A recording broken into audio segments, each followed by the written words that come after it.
어린 나귀를 타고 입성하신 이유라는 제목으로 하나님의 말씀을 전하도록 하겠습니다. 여러분, 일반적으로 올림픽 하면 4년마다 한 번씩 열리는 하계 올림픽 혹은 동계 올림픽을 생각할 것입니다. 그런데 이와 달리 몸에 장애를 가지신 분들이 펼치는 패럴림픽이라고 하는 것이 있습니다.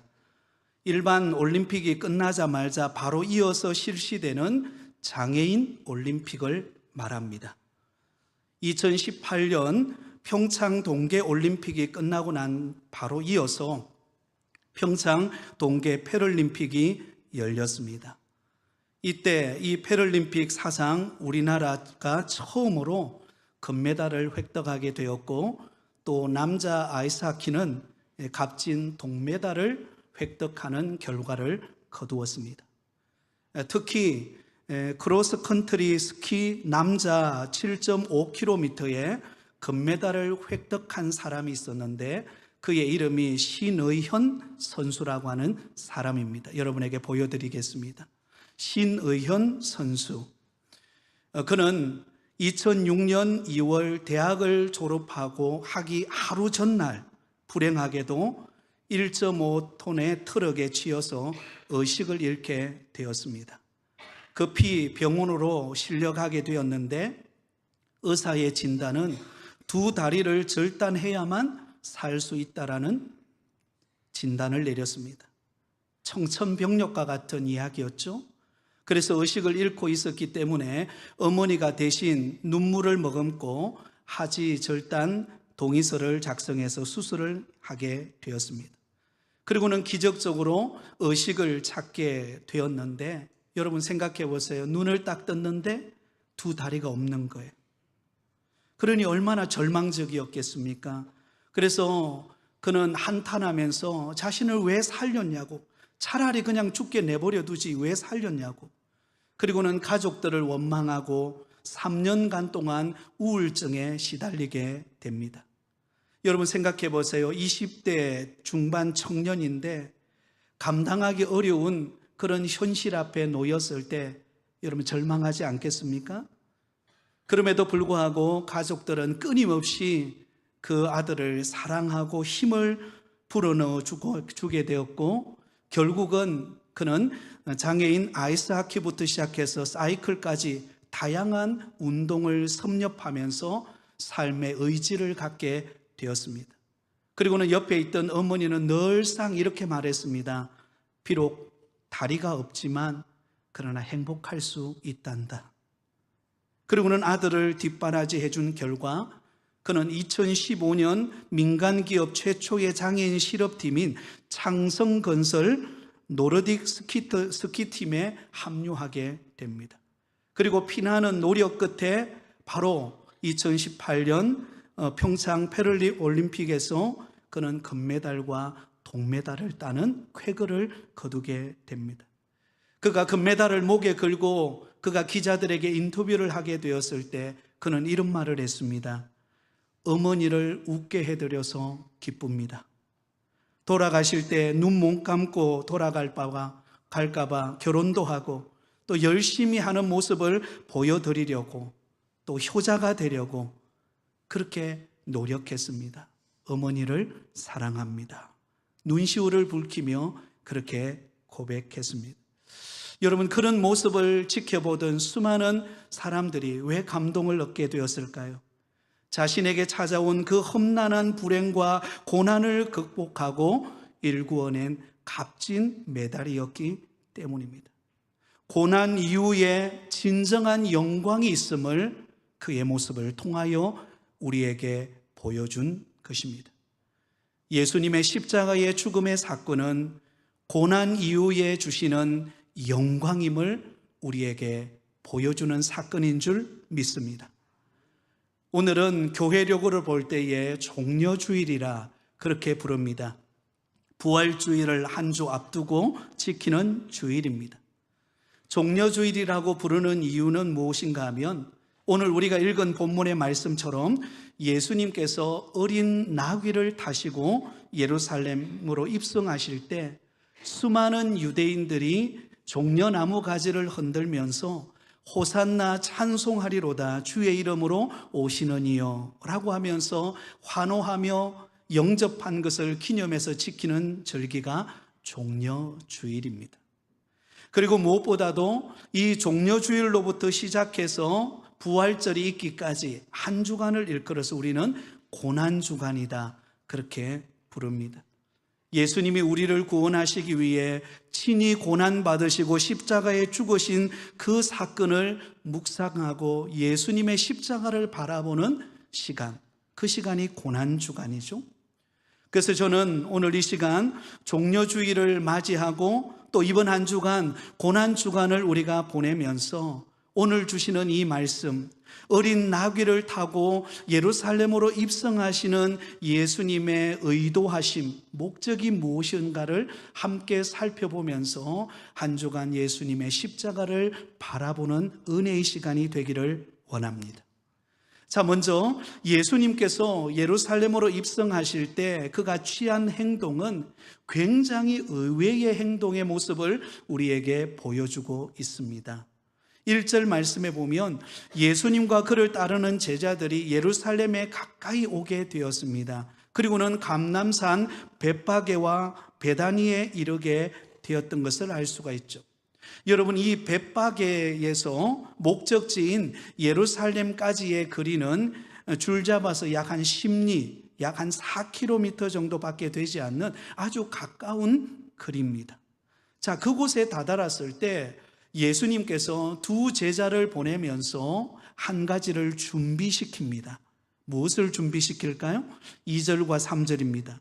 이르시되 너희는 맞은편 마을로 가라. 그리하면 곧 매인 나귀와 나귀 새끼가 함께 있는 것을 보리니 풀어 내게로 끌고 오라. 만일 누가 무슨 말을 하거든 주가 쓰시겠다 하라. 그리하면 즉시 보내리라 하시니.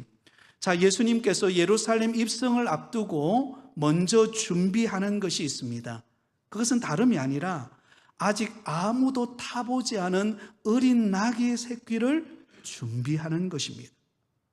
그래서 예수님의 부탁을 받은 주 제자가 길을 나서죠. 그리고는 어린 나귀가 매여 있는 곳으로 가서 그것을 풀어서 데려오려고 합니다. 그러자 사람들이 나귀 새끼를 풀어서 무엇을 하려고 하느냐? 그러자 예수님께서 주가 쓰시겠다 하라. 그렇게 말하고는 그 어린 나귀를 데리고 예수님에게로 옵니다.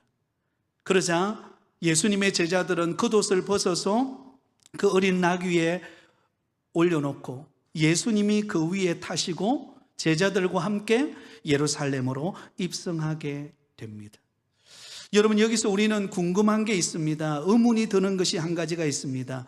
왜 예수님께서는 예루살렘으로 입성하시면서 아직 한 번도 타보지 않은, 그것도 어린 나귀 새끼를 타시고 예수님이 예루살렘으로 입성하셨는가라는 의문입니다. 여러분, 이왕이면 여러분 만왕의 왕 되신 예수님께서 지금 예루살렘으로 입성하는 것 아닙니까?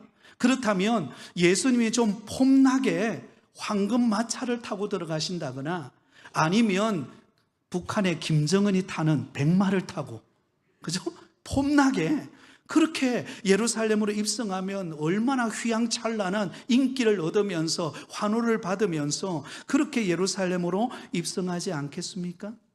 그런데 예수님은 황금 마차를 타고 들어가신 것이 아니라, 백마를 타고 들어가신 것이 아니라 너무나 어설픈, 한 번도 사람이 타보지 않은 어린 나귀를 타시면서 이리 뒤뚱 저리 뒤뚱 하면서 예루살렘으로 입성하고 계십니다.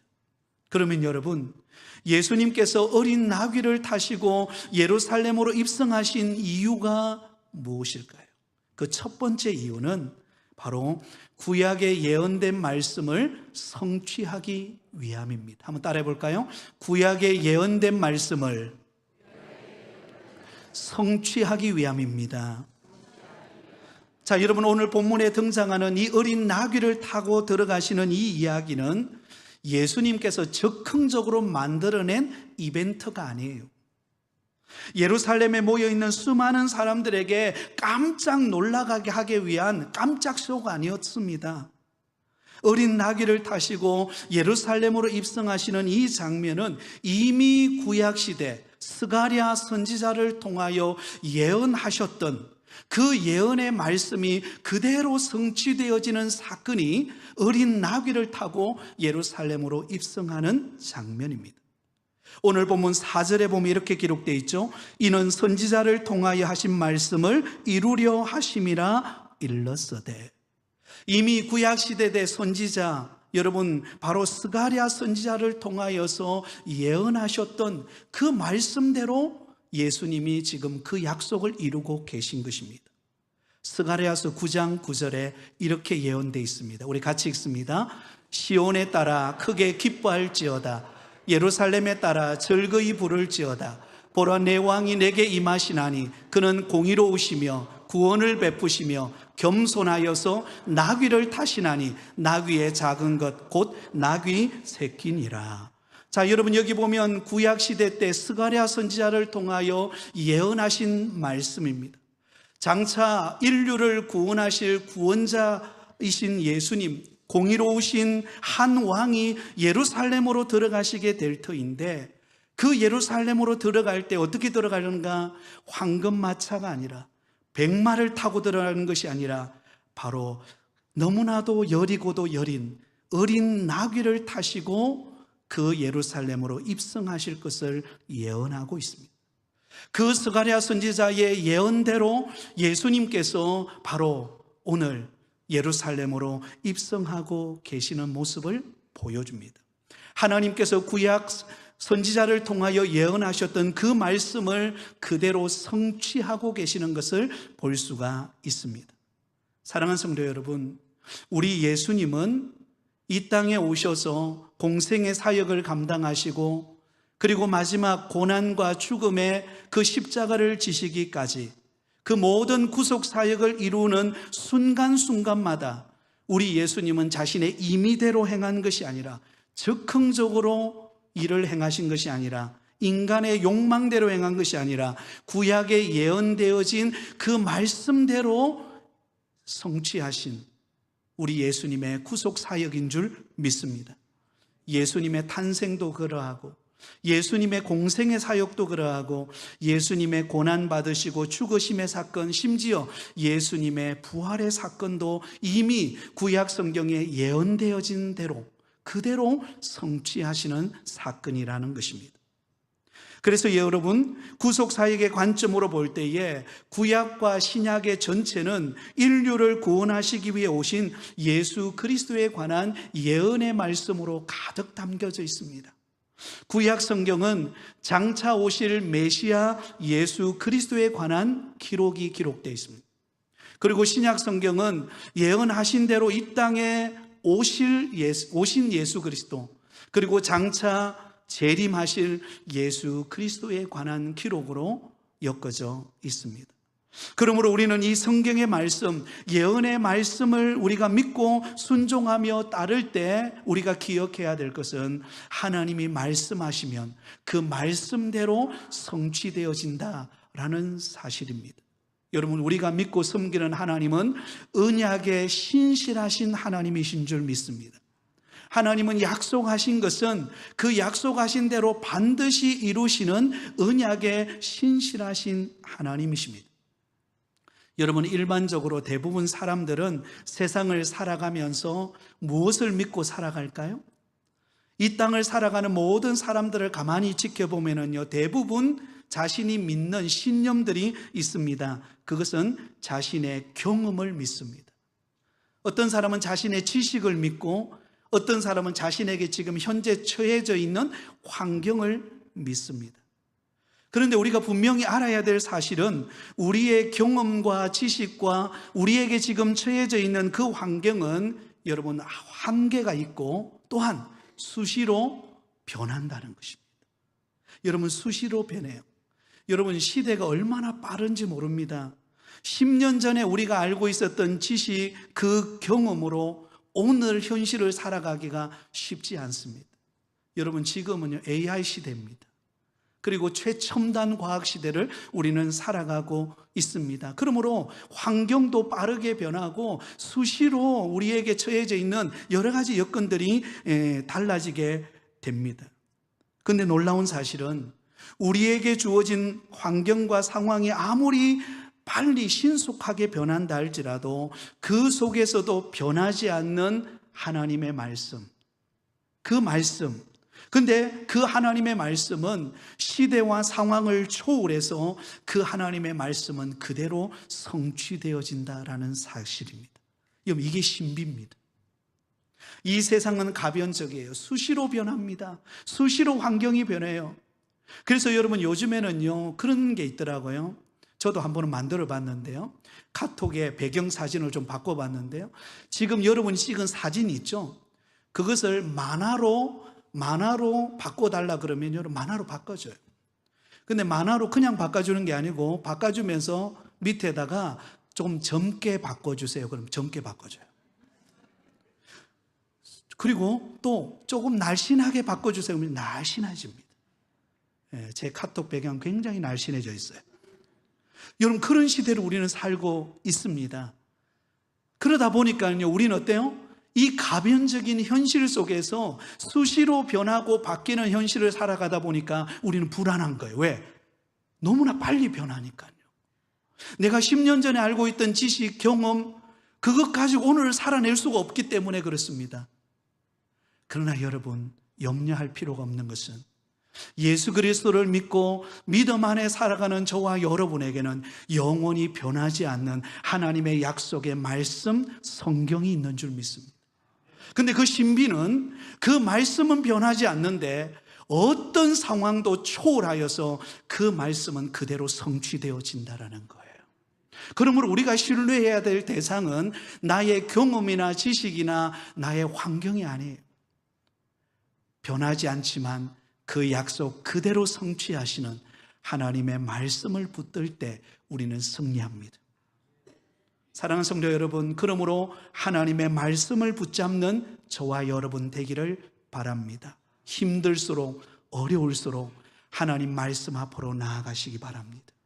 그러면 그 말씀이 내 영혼을 소성케 하고 그 말씀이 이 가변적인 현실을 바꾸는 능력의 말씀이 되어 결국은 응답으로 저와 여러분에게 찾아올 줄 믿습니다.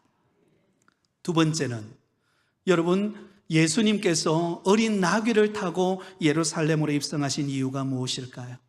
바로 겸손의 왕으로 오셨음을 나타내기 위함입니다. 한번 따라하겠습니다. 겸손의 왕으로 오셨습니다. 자, 여러분, 오늘 본문을 대하면서 우리는 이런 생각을 갖게 됩니다. 아니, 만왕의 왕 되신 예수님이라면, 죄로부터 우리를 구원하시는 그 영광스러운 주님이시라면, 그렇게 오랜 세월 동안 기다리던 그 예루살렘으로 입성할 때, 그리고 그 당시가 어떤 상황입니까? 유월절을 지키기 위해 세계 각국에서 수많은 사람들이 예루살렘 성에 지금 몰려와서 유월절을 지키기 위한 준비를 하고 있는, 바로 수많은 인파들이 몰려있는 상황입니다. 얼마나 절호의 찬소이고 얼마나 절호의 기회입니까? 이왕이면, 그렇다면 그때 예루살렘으로 입성할 때에 예수님이 모든 사람들이 바라보고 환호하고 열광하는 그런 황금마차를 타고, 아니면 위엄을 상징하는 백마를 타고 입성한다면 얼마나 폼이 나겠습니까? 여러분, 실제로 우리가 살아가는 이 시대는 어떤 시대죠? 외모지상주의와 자기과시의 시대를 우리는 살아가고 있습니다. 남들보다 조금 더 화려해지기 위해서, 더 돋보이고 더 권위 있음을 나타내기 위해서 우리는 그곳에 관심을 기울입니다. 그래서 우리가 입는 옷, 우리가 타는 차, 우리가 사는 집, 우리가 활동하는 모든 영역이 이왕이면 자신을 드러낼 수 있는 그런 것을 여러분 생각하고 구상하고 그런 것을 얻습니다. 이제 여러분 60일 이내에 또 대통령을 선거해야 되는 그런 시기를 우리가 지금 맞이하지 않았습니까? 그러다 보면 대통령 후보가 된 사람은 나름대로 자기 이미지를 잘 만들어서 국민들에게 환호를 얻고 또 인기를 얻어서 투표율을 높이고자 하는 것이 여러분 대통령 후보자들의 마음일 것입니다. 그런데 여러분, 우리의 기대와는 전혀 다르게 예수님은 전혀 폼난 모습이 아니라 너무나 초라한 모습으로 예루살렘에 입성하십니다. 그것도 어린 나귀를 타시고 예루살렘으로 입성하세요. 이 이야기에 대하여 스가랴서 9장 9절은 이렇게 말씀합니다. 스가랴서 9장 9절을 다시 한번 읽습니다. 시작. 시온에 따라 크게 기뻐할지어다. 예루살렘에 따라 즐거이 부를지어다. 보라, 내 왕이 내게 임하시나니 그는 공의로우시며 구원을 베푸시며 겸손하여서 나귀를 타시나니 나귀의 작은 것 곧 나귀 새끼니라. 자, 여러분, 저기 보면 예수님께서 나귀를 타시되 뭐하여서 나귀를 타셨다고 말씀합니까? 겸손하여서. 여러분, 예수님께서 황금 마차를 타고 백마를 타고 입성할 만한 돈이 없었기 때문일까요? 아닙니다. 자신의 권위를 자랑할 만한 여건이 마련되어지지 않았기 때문일까요? 아닙니다. 예수님께서 나귀 새끼를 타고 예루살렘으로 입성하신 이유는 예수님이 겸손하셨기 때문입니다. 이 땅에 오신 예수님은 어떤 분이십니까? 성부 하나님과 그리고 성령 하나님과 동등되신 성삼위 하나님 가운데 한 분이십니다. 모든 권세와 능력과 권위를 가지신 분이 우리 예수님이십니다. 그러나 죄인된 이 땅에 죄인된 인류를 구원하러 오신 그 예수님은 그 권위와 능력과 자랑을 드러내기 위하여 예수님이 이 땅에 오신 것 아니에요.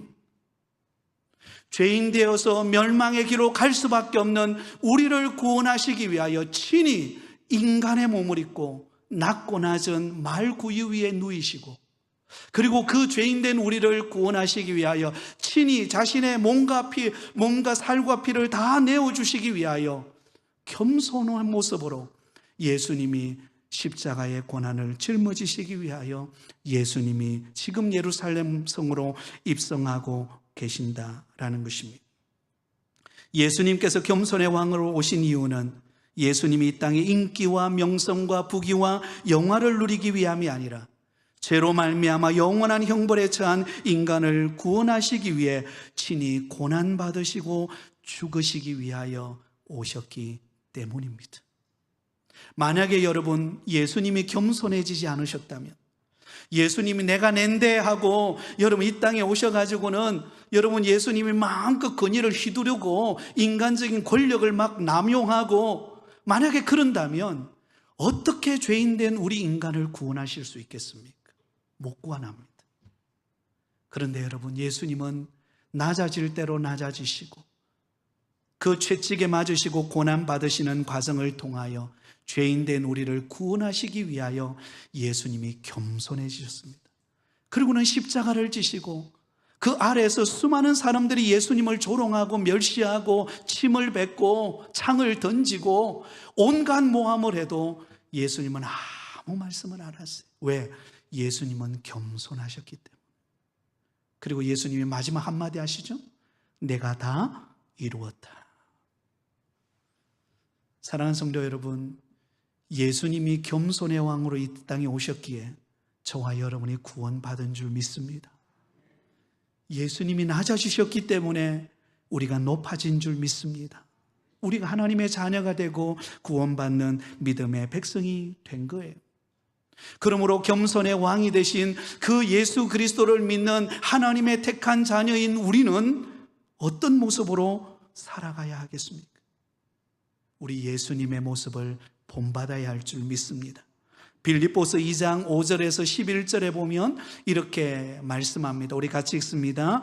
너희 안에 이 마음을 품어라. 곧 그리스도 예수의 마음이니 그는 근본 하나님의 본체시나 하나님과 동등됨을 취할 것으로 여기지 아니하시고 오히려 자기를 비워 종의 형체를 가지사 사람들과 같이 되셨고 사람의 모양으로 나타나사 자기를 낮추시고 죽기까지 복종하셨으니 곧 십자가에 죽으심이라. 이러므로 하나님이 그를 지극히 높여 모든 이름 위에 뛰어난 이름을 주사 하늘에 있는 자들과 땅에 있는 자들과 땅 아래에 있는 자들로 모든 무릎을 예수의 이름에 꿇게 하시고 모든 입으로 예수 그리스도를 주라 시인하여 하나님 아버지께 영광을 돌리게 하셨느니라. 아멘.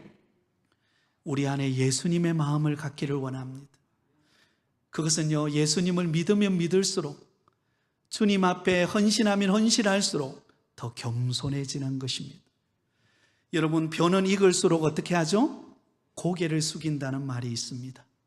여러분, 우리가 주님을 알면 알수록, 믿음의 신앙의 연륜이 깊어지면 깊어질수록 여러분, 우리는 다른 사람을 더 섬기는 자리로 낮아져서 겸손히 섬길 때 우리 주님께서 우리를 높이시고 영광 받으실 줄 믿습니다. 마지막 세 번째 이유입니다. 예수님께서 어린 나귀를 타시고 예루살렘 성으로 입성하시는 이유는 평강의 왕으로 오셨음을 나타내기 위함입니다. 한번 따라가겠습니다. 평강의 왕으로 오셨습니다. 이사야서 9장 6절에 보면 이렇게 예언되어 있습니다. 우리 같이 읽습니다. 이는 한 아이가 우리에게 낳고 한 아들을 우리에게 주신 바 되었는데 그의 어깨에는 정사를 메었고 그의 이름은 기묘자라 모사라 전능하신 하나님이라 영존하시는 아버지라 평강의 왕이라 할 것임이라. 아멘. 여러분, 구약의 이사야 선지자가 예언합니다. 장차 인류를 구원할 메시아가 오실 것인데 그분이 어떤 분인가? 그분은 평강의 왕이시다 라고 그렇게 말씀하고 있습니다.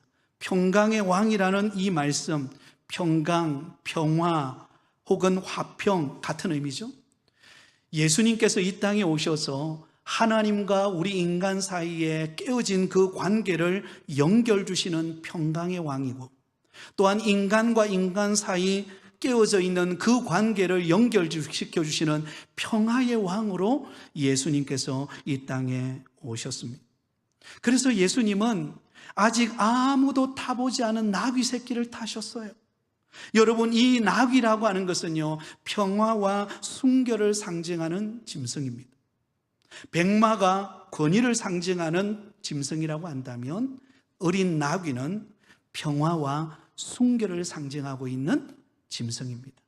그래서 예수님은 친히 평화와 순결을 상징하는 그 어린 나귀 새끼를 타시고 예루살렘으로 입성하세요. 너무나 초라한 모습이죠. 그러나 예수님은 그러한 초라한 모습으로 예루살렘으로 입성하시지만, 그러나 그 초라한 모습을 통하여 우리에게 진정한 평강과 평화를 주신 분이 우리 예수님이십니다. 여러분, 예수님이 십자가에 고난받으시고 못 박히시고 죽으신 사건을 통하여 하나님과 우리와의 관계가 평화의 관계가 되어진 줄 믿습니다. 이제 우리는 언제든지 하나님의 은혜의 보좌 앞에 나와서 우리는 하나님을 만날 수 있어요. 하나님께 내 연약함을 고백할 수 있습니다. 주님, 내 부족합니다. 주님, 나에게 이런 어려움이 있습니다. 주님, 나를 긍휼히 여겨주세요. 누구 때문에요? 예수님 때문에. 예수님 때문에 우리는 하나님의 은혜의 보좌 앞에 나와서 평화를 얻고 평강을 누리고 주님이 주시는 기쁨을 누리며 살아가는 삶을 살게 되었습니다. 또한 우리는 그 평강과 은혜를 입은 자이기에 우리는 다른 사람에게 주님의 평강과 주님의 사랑을 전할 수 있는 자가 되어진 줄 믿습니다. 여러분, 예수님 때문에 그래요. 그러므로 날마다 저와 여러분은 그 예수님을 믿는 믿음으로 우리는 평화와 순결의 삶의 걸음을 걸어가는 은혜가 있기를 원합니다. 우리가 들어가는 곳이, 그곳이 평화가 임하기를 원합니다. 우리가 들어가는 가정에, 우리가 들어가는 일터에, 우리가 소속되어 있는 교회 안에, 여러분, 우리가 들어가는 그 자리를 통하여 그곳이 빛나기를 원합니다. 그러면 그곳에 주님의 은혜가 함께할 줄 믿습니다. 자, 이제 마지막 결론의 말씀입니다. 그런데 여기서 여러분, 우리가 한번 생각해 보고 싶은 것은 예수님께서 이렇게 초라한 모습으로 예루살렘으로 입성할 때에 수많은 무리들이 예수님을 환호하며 종려나무 가지를 흔들면서 호산나 하면서 여러분 예수님을 맞이합니다. 그런데 그곳에 예수님을 맞이하고 환호했던 그 사람들의 마음의 중심에는 뭐가 있었을까요? 예수님을 어떻게 바라보았을까요? 예수님을 바라볼 때 정치적 메시아로 바라보았습니다. 다시 말하면 로마의 압제 속에서 그들을 구원해 줄 정치적 메시아. 자신들의 억울함과 원통함을 해결해 주고 또한 권력과 힘을 가지고 로마 군대를 무찌르고 이스라엘을 강대국으로 만들 그런 왕을 원했습니다. 그런데 예수님은 정작 어린 나귀를 타시고 예루살렘으로 입성하시는 그 예수님은 정치적인 메시아로 이 땅에 오신 분이 아니에요. 예수님은 우리를 구원하시기 위하여 친히 십자가에 죽으시기 위하여 예루살렘으로 지금 입성하고 계신다라는 것입니다.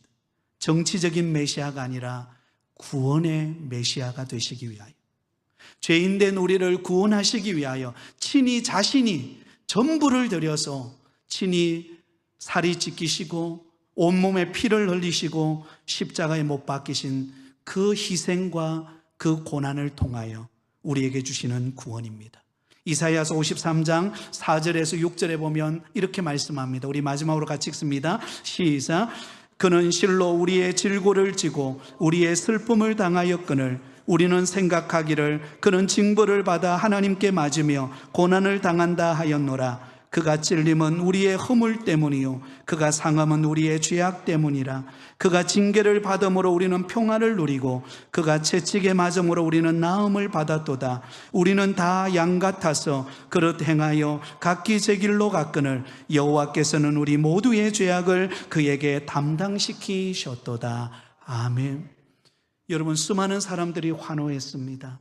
정치적 메시아가 되어서 로마로부터 그 속박으로부터 벗어나서 그리고는 이스라엘을 강대국으로 만드는 그런 정치적인 메시아를 원했어요. 그러나 예수님은 그런 분이 아니셨어요. 예수님은 죄인된 인류를 구원하시기 위하여 친히 자신이 고난받으시고 십자가에 못 박히시는 죽음을 통하여 우리를 구원하신 것입니다. 그가 찔림은 우리의 허물 때문이요 그가 상함은 우리의 죄악 때문이라. 그가 징계를 받음으로 우리는 평안을 누리고 그가 채찍에 맞음으로 우리는 나음을 입었도다. 그러면 여러분, 우리는 예수님을 바라보면 바라볼수록, 우리 예수님의 십자가를 바라볼수록 우리는 살아나고 구원의 기쁨과 감격을 누리는 삶이 되시기를 바랍니다. 예수님은 어린 나귀를 타고 입성하셨습니다. 예언된 구약의 말씀을 성취하는 것이었고 겸손의 모습으로 오셨고 평화의 왕으로 오심으로 우리를 대신하여 십자가를 지심으로 죄인된 우리를 살려주신 그 구원의 주님 예수님 때문에 우리는 오늘도 살맛이 나는 줄 믿습니다. 예수님 바라보며 주 안에 승리하며 살아가는 저와 여러분이 되시기를 예수님의 이름으로 축원드립니다.